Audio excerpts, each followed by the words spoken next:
Well, it usually happens when the print is full of solid opaque colors. While printing such designs, your printhead is forced to emit sufficient amounts of ink on your paper, which gets saturated with colors, and while feeding it out, the rollers responsible for its ejection leave their wheel marks on it, which ruins our time, paper, ink, and mood as well.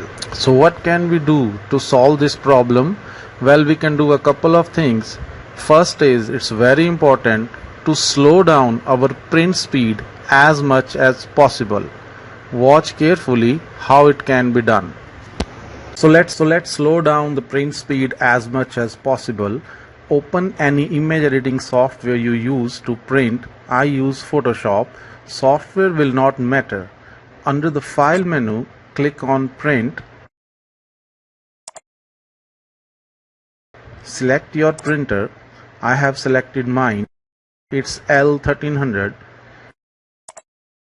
Click on Page Setup. Click the Maintenance tab. Then select Extended Settings and check the Thick Paper and Envelopes option. As soon as you check it, you will see a dialog box saying use this option only when printing on thick paper or when your previous prints have been smeared.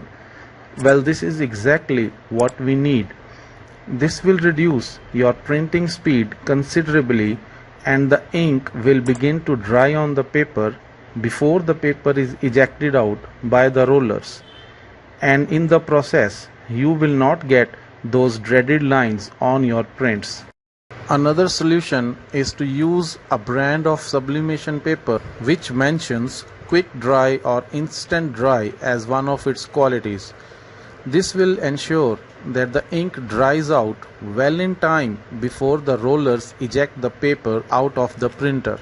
Now, how to check which paper is quick dry and which is late dry? Well, I tell you a very interesting method. Well, the paper has to undertake the sponge test. Damp the sponge with a little bit of water and moisten your fingers by touching the sponge. Now touch the printable side of your sublimation paper. If your finger is getting attached to the paper even a little bit, even to some extent, then it's most probably not a good sign.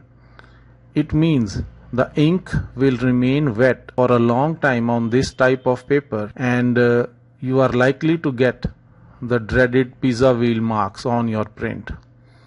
On the other hand, if your finger is not getting glued to the paper at all, it means that this paper is quick dry and will not give you the pizza wheel problem. Now we have printed a design full of dark colors. It is completely saturated with solid colors. As you can see very carefully that there are absolutely no pizza line marks, roller marks whatsoever. The print has come out to be a very beautiful sublimation print. So okay, now let's watch it coming straight out of the press, and you can minutely observe the results yourself. And I hope you have enjoyed this tutorial, and be sure to subscribe, comment and like it if you think that this tutorial has proved helpful to you regarding solving the problem of your pizza line markers. Thank you very much.